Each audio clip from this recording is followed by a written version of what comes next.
प्यारे बच्चों, मैं आज आपको बताऊंगा रेखीय आवर्धन क्या होता है और लेंस की क्षमता किसे कहते हैं। ये टॉपिक जो है बोर्ड परीक्षा में कई बार आ चुका है। इस पर संबंधित कुछ प्रश्न भी आते हैं संख्यात्मक, जिसको आपको हम बताएंगे। सबसे पहले आप समझिए कि रेखीय आवर्धन किसे कहते हैं। जब कोई वस्तु लेंस के सामने रखी जाती है तो जो लेंस है उसका प्रतिबिंब बनाता है। आप समझिए, जब किसी वस्तु को लेंस के सामने रखते हैं तब लेंस क्या करता है, उसका प्रतिबिंब बनाता है। तो उस प्रतिबिंब की लंबाई को तथा वस्तु के लंबाई के अनुपात को हम क्या कहते हैं, रेखीय आवर्धन कहते हैं। आप इसको लिखिए, रेखीय आवर्धन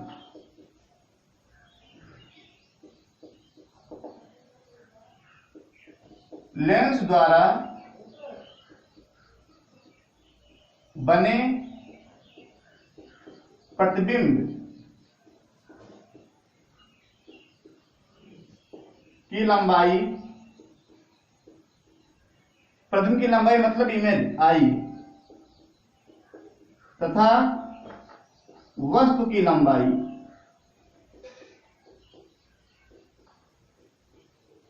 मतलब ऑब्जेक्ट के अनुपात को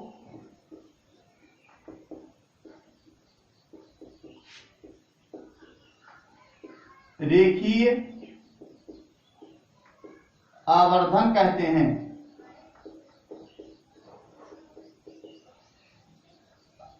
इसे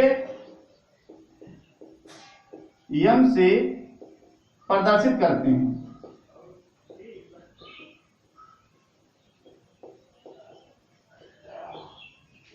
इसका सूत्र क्या होता है, रेखीय आवर्धन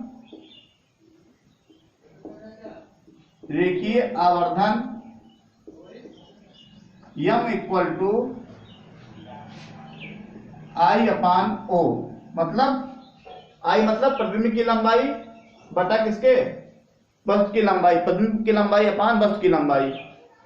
अब बराबर ये होता है किसके, v मतलब क्या होता है, ये होता है प्रतिबिंब की दूरी, लेंस से प्रतिबिंब की दूरी हो गया, और ये क्या है, यू वस्तु की दूरी होगी। देखिए, ये तो लेंस के लिए हो गया। कभी कभी आपको दर्पण के लिए पूछ लेता है रेखीय आवर्धन, तो दर्पण के लिए क्या हो जाएगा,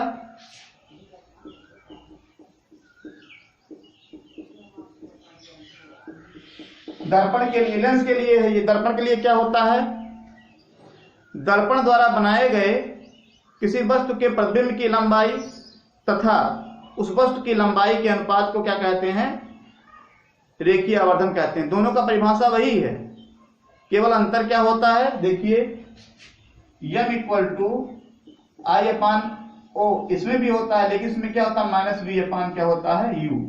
ये दर्पण के लिए है, गोली दर्पण। तो इस सूत्र को आप याद करेंगे, इसके आधार पर अगर कोई प्रश्न आता है तो आप इसको सॉल्व कर ले जाएंगे। अब आपका दूसरा टॉपिक जो है वो है लेंस की क्षमता। तो लेंस की क्षमता किसे कहते हैं, देखिए लेंस द्वारा प्रकाश किरणों को उसके मार्ग से मोड़ने की क्षमता को लेंस की क्षमता कहते हैं। और इसको इस प्रकार भी कह सकते हैं, लेंस की क्षमता उसके फोकस दूरी के व्युत्क्रम के बराबर होता है। लेंस क्षमता वस्तु के फोकस दूरी की व्युत्क्रम के बराबर होता है।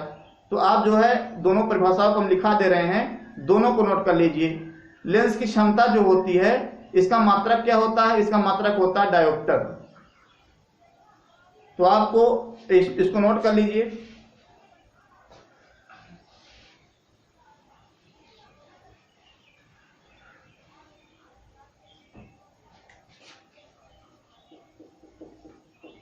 लेंस की क्षमता,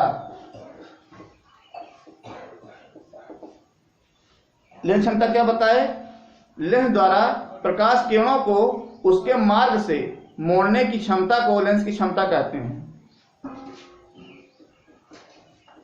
लेंस द्वारा प्रकाश की किरणों को उसके मार्ग से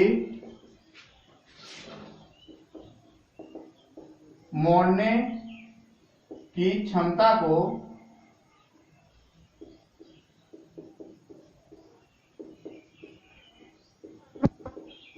लेंस की क्षमता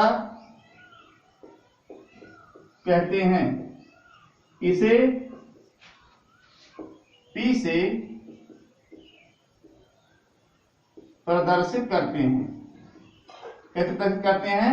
P से प्रदर्शित करते हैं। इसका मात्रक क्या होता है? डायोप्टर। बहुत पूछा जाता है कि लेंस क्षमता का मात्रक बताइए। डायोप्टर होता है। जिसे कैसे प्रदर्शित करते हैं? D से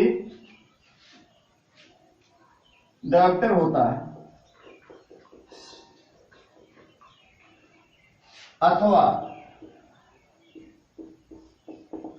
अथवा इस परिभाषा को याद करिए। अगर ये आपको समझ में कम आए तो इसको याद करिए। किसी लेंस की क्षमता उसके फोकस दूरी की व्युत्क्रम के बराबर होता है। एक लाइन में ये भी हो गया।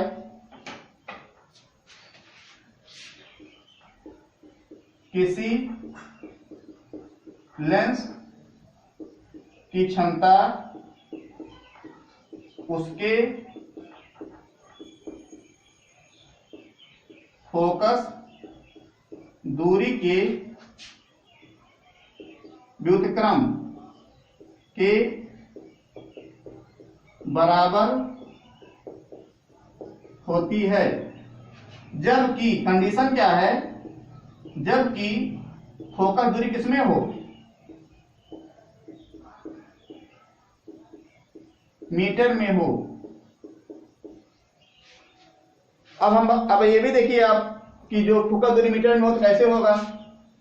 P इक्वल टू क्या हो जाएगा? 1/f। ये सूत्र हो गया। अगर मीटर में अगर यह क्या है? फोकस दूरी किसमें है? फोकस दूरी यह क्या है? सेंटीमीटर में है। तब P बराबर कितना हो जाएगा? 100/f हो जाएगा।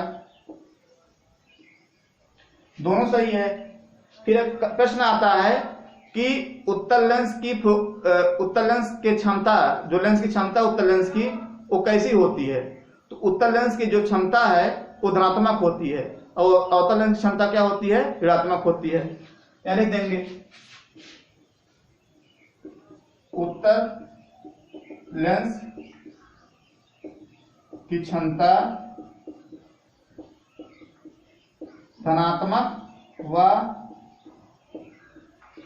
अवतल लेंस की क्षमता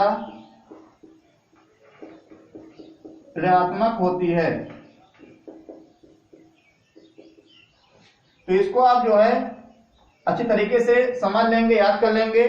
अब हम इस पर संबंधित कुछ जो है प्रश्न आते हैं उनको बताने जा रहे हैं। इसको नोट कर लीजिए।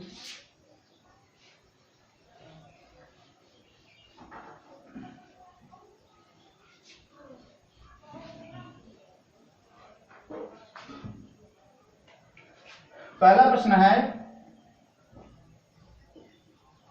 एक लेंस की क्षमता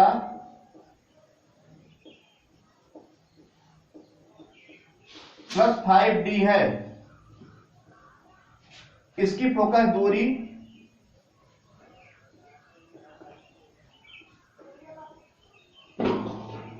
इसकी क्या करनी है? फोकस दूरी वह प्रकृत बताइए। मतलब कौन सी लेंस है ये बताना है। एक लेंस की क्षमता कितनी है? 5d है। हमें पता है लेंस की क्षमता धनात्मक है। अगर लेंस की क्षमता धनात्मक है तो कैसा लेंस है? उत्तल लेंस है। उत्तल लेंस है। अगर ऋणात्मक होती तो अवतल लेंस होता। लेंस की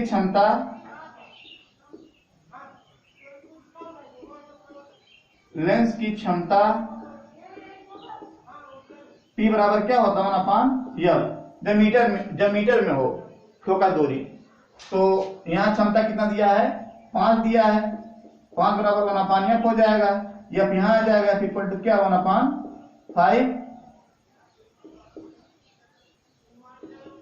एफ इक्वल टू कितना आ गया 0.2 मीटर। अगर तुम सेंटीमीटर में बदलना चाहो तो 100 से गुणा कर दो, सेंटीमीटर में आ जाएगा, तो सेंटीमीटर में हो जाएगा 20 सेंटीमीटर। तो इसको आप ऐसे लगा सकते हैं। दूसरा है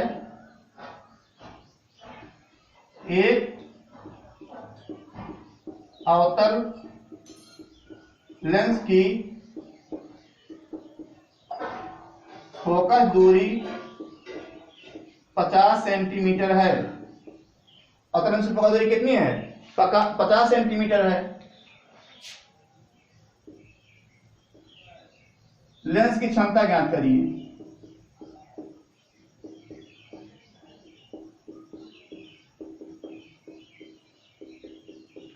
तो हम क्या कहेंगे, लेंस की फोकस दूरी दिया है, क्योंकि एफ इक्वल टू क्या है -50, क्योंकि कौन सा लेंस है, अवतल है। अवतल लेंस जो होता है हमेशा जो है उसकी फोकस दूरी क्या होती है, निगेटिव होती है। और क्षमता कितनी हो जाएगी, P इक्वल टू लेंस की क्षमता P इक्वल टू सेंटीमीटर में है तो क्या हम सूत्र बताए थे, 100 क्या हो जाएगा, एफ P इक्वल टू 100 हो गया, एफ का वैल्यू -50 कितना आ जाएगा -2, P इक्वल टू -2 डायोप्टर। इसको क्या लिख देंगे, P इक्वल टू -2D। ये माइनस बता रहा है कि जो लेंस लगा है वो लेंस कैसा है, अवतल लेंस है। तो इस तरीके से हमने जो है आपको किसी लेंस की आवर्धन क्या होती है, लेंस की क्षमता क्या होता है, ये आपको जानकारी दे दिए। अगर आपको ये वीडियो समझने में देखने में अच्छा लगा हो तो आप मेरे चैनल सब्सक्राइब करिए, लाइक करिए और अपने दोस्तों को भी शेयर कराइए। देखिए बच्चों, जितने से अधिक लोग जो है इस चैनल सब्सक्राइब करेंगे उतने ही लोगों का अधिक से अधिक फायदा होगा। और अगर आपको समझने में कुछ प्रॉब्लम आती हो, कुछ और पढ़ना चाहते हैं, मैथ के विषय में कुछ जानना चाहते हैं, तो आप हमको जो है कमेंट करके बताइए, या साइंस में ही कुछ अगर समझ में कम आया हो तो भी कमेंट करके बताइए। अगर अच्छा लगे तब भी कमेंट करिए, जिससे कि आपको हम अधिक से अधिक जो है वीडियो अपलोड करते रहें और आपका ये फायदा होता रहे। Thank you watching this video.